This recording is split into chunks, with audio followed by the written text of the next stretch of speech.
नमस्कार, आप देख रहे हैं जीके न्यूज नेटवर्क और दिन भर की खबरों के साथ मैं हूं आपके साथ प्रभा शर्मा। तो चलिए सबसे पहले नजर डालते हैं सुर्खियों पर। 4 राज्यों में शुरू हुआ कोविड-19 वैक्सीन का ड्राई रन। प्रधानमंत्री नरेंद्र मोदी ने दिल्ली में ऑटोमेटेड मेट्रो की शुरुआत। 2 ट्रेनें अब एक ट्रैक पर आई तो अपने आप रुक जाएंगी। एसपी अमरजीत बलिहार हत्याकांड में शामिल नक्सली समेत 2 गिरफ्तार। दोनों पर है 10-10 लाख रुपए का इनाम।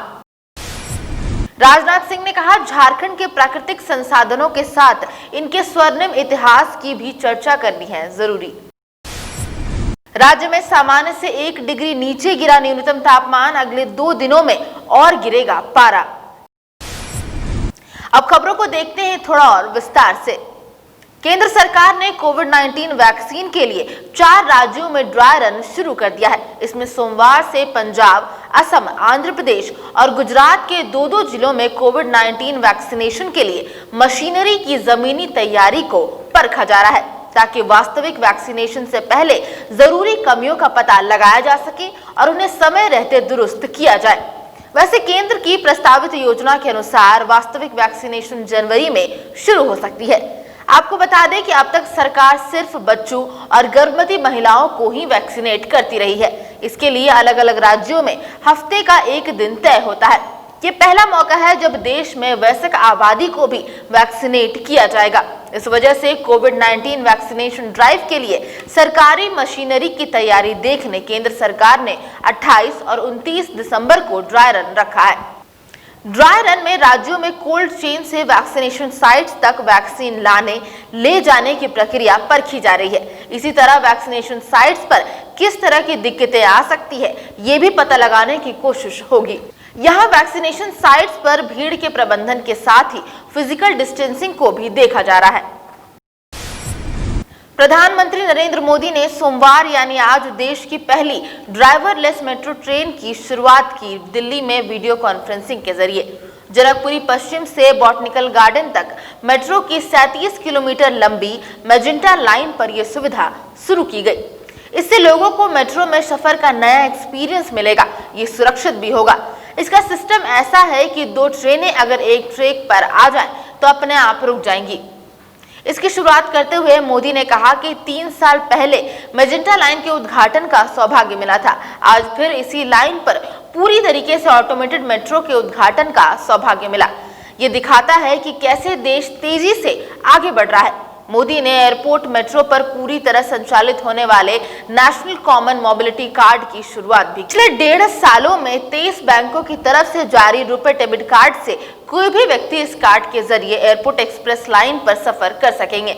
ये सुविधा 2022 तक पूरे दिल्ली मेट्रो नेटवर्क पर मिलने लगेगी। इसके बाद स्मार्ट कार्ड के साथ ही डेबिट कार्ड से भी यात्री मेट्रो में सफर कर सकेंगे। अब रुक करते हैं राज्य से जुड़ी कुछ खबरों पर। गिरिडीह पुलिस और सीआरपीएफ 154 बटालियन ने 10-10 लाख रुपए के 2 इनामी नक्सलियों को गिरफ्तार किया है। इनमें से एक नक्सली 2013 में पाकुड़ के एसपी अमरजीत बलिहार और उनके बॉडीगार्ड्स की हत्या में शामिल रहा है। सुरक्षा बलों ने दोनों की निशानदेही पर भारी मात्रा में हथियार और गोलियां बरामद की हैं। सोमवार यानी आज को संथाल परगना प्रक्षेत्र में डीआईजी सुदर्शन मंडल ने प्रेस कॉन्फ्रेंस कर इसकी जानकारी दी। गिरफ्तार नक्सलियों में गिरिडीह निवासी प्रशांत दा उर्फ छुटका मांझी उर्फ सूरज दा, जबकि शिकारी पाड़ा का रहने वाला सुधीर उर्फ सुलेमान किस्कू शामिल है। दोनों ने संथाल परगना में घटित कई कांड में अपनी संलिप्तता बताई है। सुधीर एसपी अमरजीत बलिहार की हत्या में शामिल रहा है। ये 2019 तक संथाल परगना में हुई सभी नक्सल घटनाओं में मुख्य भूमिका में रहा है। पुलिस के अनुसार सुधीर को तालादा उर्फ शाहदेव राय के मरने के बाद दुमका क्षेत्र की कमान दी गई थी। सुधीर 2 जून 2019 को राणेश्वर थाना क्षेत्र के कटलिया में हुए एनकाउंटर में शामिल रहा है। इसमें एसएसबी 35 बटालियन दुमका के जवान नीरज छेत्री शहीद हो गए थे। पूछताछ में दोनों नक्सलियों ने गिरिडीह में ठिकाना होने की बात कबूली है।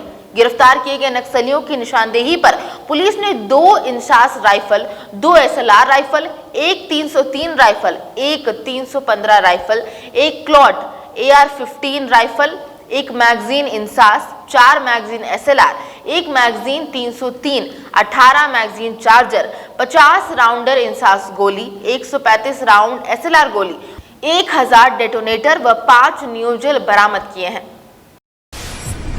IIM रांची का 9वां दीक्षांत समारोह सोमवार को आयोजित हुआ। कार्यक्रम में बतौर मुख्य अतिथि रक्षा मंत्री राजनाथ सिंह वर्चुअल माध्यम से जुड़े। उन्होंने कहा कि छात्र झारखंड की खनिज संपदा और प्राकृतिक संसाधनों के अलावा इसके स्वर्णिम इतिहास पर भी चर्चा करें। उन्होंने कहा कि IIM रांची के छात्रों को झारखंड के लोगों को यहाँ की संस्कृति को समझना चाहिए और विकास के लिए काम करना चाहिए। उन्होंने कहा कि चिकित्सा विज्ञान, खगोल विज्ञान, तकनीक आदि में भारत ने पूरे विश्व को राह दिखाई है, भले ही इसका श्रेय पाश्चात्य देशों के वैज्ञानिक ले गए हों। रक्षा मंत्री ने कहा कि भारत में प्रबंधन और कौशल से जुड़ाव सदियों से रहा है। अपने कुशल प्रबंधन से शून्य से शिखर पर पहुंचने के भारत में कई मिसाल है। रक्षा मंत्री ने छात्र छात्राओं को मानव कल्याण के लिए अपनी कल्पना शक्ति का उपयोग तकनीक के विकास में करने का भी पाठ पढ़ाया।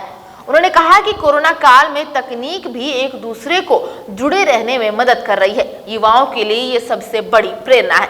उन्होंने कहा कि भारत की गौरवशाली अतीत और समृद्ध परंपरा इसमें मदद कर सकती है।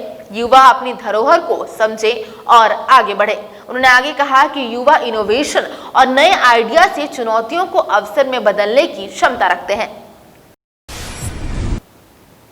और अब अंत में नजर डालते हैं मौसम के हाल पर।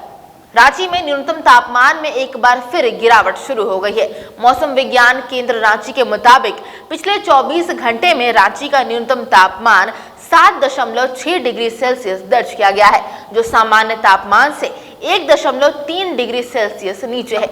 वहीं उच्चतम तापमान की बात करें तो ये 2 डिग्री उछाल के साथ 25.4 डिग्री सेल्सियस पर पहुंच गया है।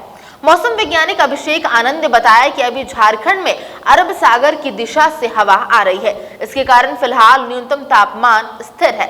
अगले 2 दिनों में इसमें बदलाव के आसार हैं। उन्होंने बताया कि जम्मू कश्मीर में पश्चिमी विक्षोभ के प्रभावी होने के बाद ही झारखंड के तापमान में बदलाव की संभावना है। इसके प्रभावी होते ही 2-3 डिग्री सेल्सियस तक पारा नीचे जा सकता है। दिन ढलते ही बढ़ रही कनकनी। रांची में फिलहाल मौसम साफ बना हुआ है। सुबह हल्की धुंध के साथ ही तेज धूप निकल गई है। धूप के साथ ठंड से भी थोड़ी राहत मिल रही है, लेकिन दिन ढलते ही कनकनी बढ़ने लगती है। मौसम विज्ञान केंद्र रांची के मुताबिक फिलहाल ऐसा ही मौसम बना रहेगा। केंद्र के मुताबिक अगले 1 से 2 दिनों में रांची की आंशिक बादल छाने की संभावना है। बोकारो में सामान्य से 4.5 डिग्री नीचे गया पारा। राज्य भर की बात करें तो पिछले 24 घंटों में सबसे गर्म चाईबासा रहा। यहाँ का उच्चतम तापमान 26.6 डिग्री सेल्सियस दर्ज किया गया है। वही डाल्टनगंज सबसे ठंडा रहा। यहाँ का न्यूनतम तापमान 6.1 डिग्री सेल्सियस दर्ज किया गया है। तो ये थी दिन भर की कुछ खास खबरें। आगे और भी ऐसी अपडेट्स के लिए बने रहिए हमारे साथ जेके न्यूज नेटवर्क।